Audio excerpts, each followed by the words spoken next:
மாண்புமிகு அமைச்சர். மாண்புமிகு உறுப்பினர் பேசுகையில் இந்த காவிரி பிரச்சனை, மேகதாது பிரச்சனைலாம் இப்போதான் ஏதோ ஒரு 3 மாசமா இருக்கிற மாதிரி தான் பேசிட்டு இருக்காரு. எத்தனை 50-60 வருடங்களாக இந்த பிரச்சனை தொடர்ந்து இருந்துட்டு இருந்திருக்கு. இத்தனை வருஷமா நீங்க ஆட்சி பண்ணிட்டு இருந்தீங்க. இந்த பிரச்சனை ஏன் நீங்க ஏன் சாஃப்டா இருந்தீங்க? இப்ப வந்து பாத்தீங்கன்னா இப்ப நம்ம முதலமைச்சர் அந்த பிரச்சனைக்கு தீர்வு காண வேண்டும் என்பதற்காக அனைத்து முயற்சிகளையும் எடுத்துட்டு இருக்காங்க. சட்ட போராட்டங்களும் எடுத்துட்டு இருக்காங்க, பேச்சுவார்த்தை மூலமாகவும் முயற்சி பண்ணிட்டு இருக்காங்க. அதை விட்டுட்டு நீங்க சாஃப்டா இருக்காங்க அப்படிங்கிற மாதிரி ஒரு தவறான தகவலை நீங்க ஒரு பிரச்சாரத்தை இங்க பண்ணாதீங்க. இப்ப என்னன்னா, நீங்க ஏன் இது வரைக்கும் பண்ணல? இந்த பிரச்சனையை, காவிரி பிரச்சனையும் சரி, மேகதாது பிரச்சனைக்கும் சரி, நீங்க என்ன பண்ணீங்க? நீங்க இந்த பிரச்சனையை தீர்த்து வச்சீங்களா? என்ன முயற்சி பண்ணீங்க?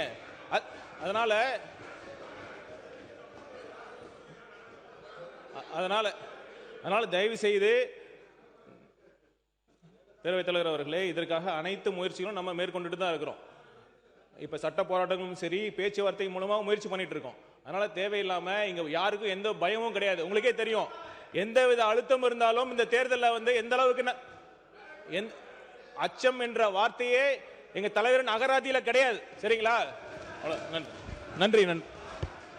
மாண்புமிகு உறுப்பினர், மாண்புமிகு முன்னாள் முதல்வர் எடப்பாடி பழனிசாமி அண்ணன் அவர்கள். மாண்புமிகு பேரவைத் தலைவர்களே, மாண்புமிகு மக்கள் நல்வாழ்வுத்துறை அமைச்சர் சொன்னாங்க, நீங்க என்ன நடவடிக்கை எடுத்தீங்கன்னு.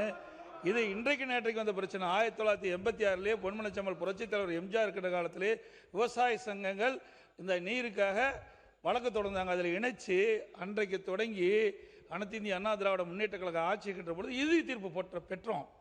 ஆனால் அவ்வப்போது கர்நாடக அரசு மேகதாது அணை கட்டுவதற்கு முயற்சி எடுத்துட்டு இருக்கிறாங்க. அதன் அடிப்படையில் உச்சநீதிமன்றத்தில் போய் வழக்கு போட்டிருக்கிறாங்க. அதுதான் இப்போ பிரச்சனை. ஆக எல்லா அரசாங்கமே, அதிமுக அரசாங்கம் சரி, அதுக்கு பின் வந்து திமுக அரசாங்கமும் தொடர்ந்து இந்த காவிரி நதி நீருக்காக போராடிட்டு இருக்குது. தீர்ப்பையும் நாம் பெற்றிருக்கிறோம். இதுதான் வரலாறு. பேரவை முன்னவர் அவர்கள். பேரவை மாண்புமிகு மக்கள் நல்வாழ்வுத்துறை அமைச்சர். பேரவை துணைத் தலைவர் அவர்களே, இப்ப மாண்புமிகு திமுக சட்டமன்ற உறுப்பினர் ரொம்ப உணர்வுபூர்வமாக விவசாயிகள் மீது அக்கறையை உணர்வுபூர்வமாக பேசினார். காவிரி விவகாரத்தில் திமுக எந்த அளவுக்கு துரோகங்கள் இழைத்தது என்று பேச ஆரம்பித்தால் நிறைய விஷயங்கள் பேசலாம்.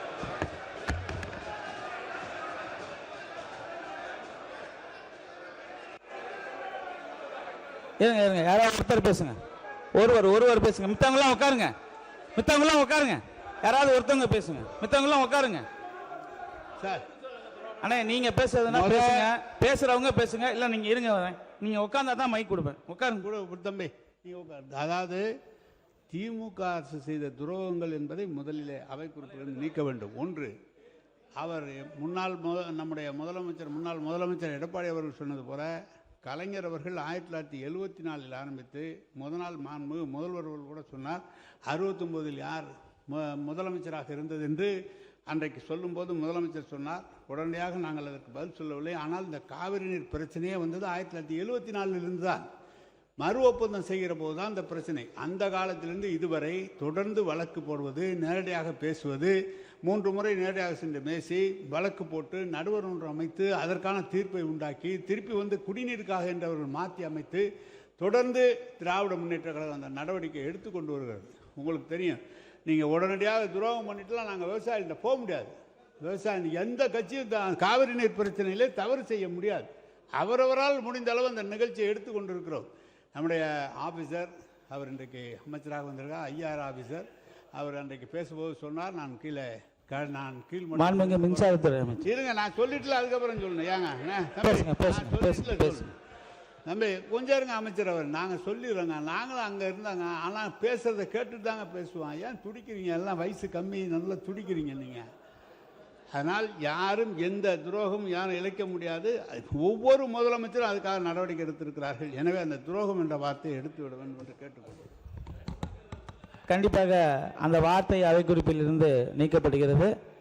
அமைச்சர் அவர்கள். மாண்புமிகு பேரவை துணைத் தலைவர் அவர்களே, அதாவது பொதுவாக சொன்னது என்னன்னா, 71 காலத்திலிருந்து இந்த காவேரி கடந்து வந்த காலத்தை பார்த்துருக்கோம். 70களில் வழக்கு தொடுக்கப்பட்டது. அப்போது இருந்த ஐயா மூப்பனார் அவர்கள் மற்றும் விவசாய சங்கங்கள் எல்லாம் சேர்ந்து வழக்கு தொடுக்கப்பட்டது. அதுக்கப்புறம் அந்த வழக்கு ஏன் வாபஸ் பெறப்பட்டது, யார் சொல்லி வாபஸ் பெற்றார்கள்? 74 எதற்காக அந்த அக்ரிமெண்ட்டை புதுப்பிக்கல. அப்புறம் அப்போ வந்த கச்சத்தீவு இப்படி நிறைய பேசிட்டே வந்தோம்னா அதை சொல்லி தான் துரோகம் சொல்றாங்க. ஒரு சில வார்த்தைகளை கேட்டாலே வந்து இன்னைக்கு வந்து எதிர்க்கட்சியினர் வந்து உடனே அவை குறிப்பெல்லாம் நீக்க வேண்டிய அவசியம் இல்லை. ஏன்னா என்றால் இப்ப ஊழல்னு சொன்னா வர்றாங்க, நீங்க எல்லாம் ஊழல் செய்யலான்னு சொன்னா தான் மக்களே முன்வரிசைக்கு வர்றாங்க. நீங்க ஊழல் செய்யலான்னு சொன்னா தான் மக்களே எனக்கு முன்வரிசை வருவாங்க. அந்த மாதிரி இருக்கு. இன்னொரு தாழ்மையான வேண்டுகோள், நிறைய பேர் பொதுமக்கள் என்கிட்ட சொன்னதான், அதாவது எதிர்க்கட்சியினர் இந்த மாதிரி பெரிய அளவுல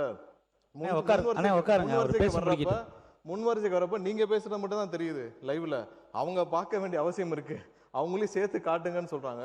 ஒருவேளை அந்த லைவ்ல வந்து ஸ்பிளிட் பண்ணி அவங்களையும் சேர்த்து காட்டலாம். ஏன்னா பொதுமக்கள் நிறைய பேர் அவங்க என்ன மாதிரி, ஏன்னா வெளியில பண்ற இதுகள் வேற, பட் உள்ளே அவர்கள் முன்வரிசைக்கு வர்றதையும் பொதுமக்கள் பார்க்கணும்னு ஆசைப்படுறாங்க. ஏன்னா சட்டசபையில் எவ்வளவு தூரம் அநாகரிகமா நடந்துக்கிறாங்களோ அதையும் பார்க்கணும்னு ஆசைப்படுறாங்க. அதற்கும் சேர்த்து நீங்க வந்து லைவ்ல அவங்களையும் சேர்த்து காட்டணும்னு ஆசைப்படுறோம். எல்லாவற்றையும் நீக்க வேண்டிய அவசியம். சட்டசபையில மாண்பை வாய்ப்பு தரோம், நடுவுல கத்துறது, நடுவுல வந்து பேசி முடிச்சுக்கிட்டோம். முதல்வர் பேசுறப்ப குறுக்கிடுறது, இதெல்லாம் தேவையில்லாத விஷயங்கள். எது குறித்து பேசுவோம் அது பேசுவோம். எல்லாவற்றையும் நீக்க வேண்டிய அவசியம் இல்லை. அதை வந்து ஆய்வுக்கு எடுத்துக்கலாம். இதுல ஊழலோ துரோகமோ இதெல்லாம் வந்ததுதான். யாரும் இந்த வந்து இல்லாததெல்லாம் சொல்லல. இது வந்து காலகாலமா பேசிட்டு வந்த விவாதங்கள் தான். அதை வந்து உடனே நீக்க வேண்டாம், ஆய்வுக்கு எடுத்துக்கிட்டு நீக்கலாம். நன்றி. மாண்புமிகு அழகு முன்னவர் அவர்கள், உங்களுக்கு வாய்ப்பு தரேன், உட்காருங்க, வாய்ப்பு வரும், உட்காருங்க. மாண்பு பேரவை துணைத் தலைவர் அவர்களே,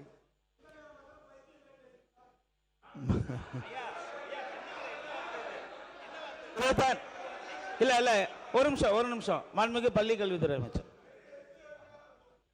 மாண்புமிகு பேரவை துணைத் தலைவர் அவர்களே, என்ன வார்த்தை இது? பைத்தியம் மாதிரி பேசுறாங்கன்றாங்க. இதைத்தான் சட்ட அமைச்சர் சுட்டி காட்டுறாரு. உரிமையில் பேசுவது, வாடா போடா என்ன பேசுவது, இந்த மரபுக்கு விரோதமான வார்த்தைகளை பேசுவது, இதையெல்லாம் அவர்கள் தவிர்க்க வேண்டும். இந்த சைடு கண்ட்ரோல் பண்றதுக்கு வெற்றி தலைவர்களுடைய ஒரே ஒரு கடைக்கன் பார்வை போதும். ஆனா எல்லாரும் கேட்டுக்கொள்ளுங்க, நேரலை கொடுத்துக்கிட்டு இருக்கோம். என்ன வார்த்தை அது? சபைக்கு இல்ல இதை ஏற்றுக்கொள்ள முடியாது, தவறான வார்த்தை. இப்ப அடிக்கிறதுக்கு பாஞ்சு வராரு, கையை வாங்கிட்டு வராரு. இவர் மீது நீங்க தகுந்த நடவடிக்கை எடுக்கணும் என்பதை நான் கேட்டுக்கொள்கிறேன். எல்லாரும் இருக்கிறாங்க. ஆனா நீங்க மட்டும் ஏன் அப்படி குரோதமாக பேசுறீங்க? இருங்க வரேன். ஏன் பாய் இருங்க பாய், நான் இருங்க. என்ன அப்படி பேசுறீங்க? ஏன் அப்படி பேசுறீங்க? சட்டம் இருங்க. நீங்க வந்து நான் அப்புறம் ஏதாவது சொன்னா வருத்தப்படுவீங்க. இருங்க, ஒண்ணா சொல்லிட்டு இருப்ப காமிக்கிறீங்க. மாண்பு உறுப்பினர் கே நேரு அவர்கள், மாண்பு உறுப்பினர் இருங்க. மாண்பு உறுப்பினர் கே நேரு அவர்களுக்கு உட்காருங்க. ஒவ்வொருத்தரும் நான் வரேன். கொஞ்சம் இருங்க. மாண்பு சட்டத்துறை அமைச்சர் இருங்க, நீங்க விளக்கமா பேசுங்க, பதில் சொல்லுவோம். மாண்புமிகு பேரவைத் தலைவர் அவர்களே, கேட்டுதான் யாரும் எதுவும் குதர்க்கமாலாம் பேசுறதில்ல.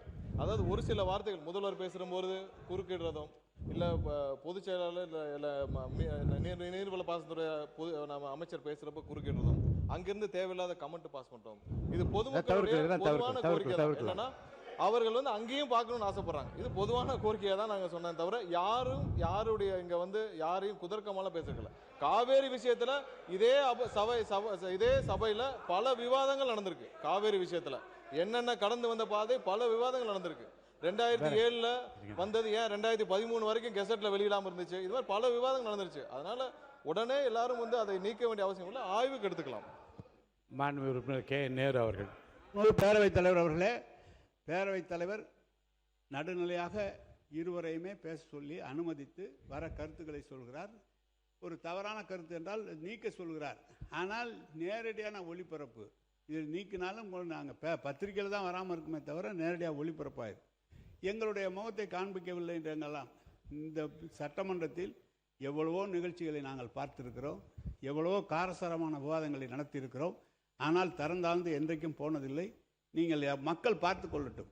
யார் இங்கேயும் காமிங்க அங்கேயும் காமிங்க, மக்கள் தீர்ப்பு சொன்னால் நாங்கள் ஏற்றுக்கிறோம். ஆனால் அமைச்சர் நீங்கள் வந்து தயவுசெய்து சொல்கிறேன், நீங்கள் வந்து ஏதோ அநாகரிகமானலாம் பேசாதீங்க. அதெல்லாம் பேசாதீங்க, அதெல்லாம் சரியாக இருக்காது. சொல்லுங்கள் அநாகரிகம் அது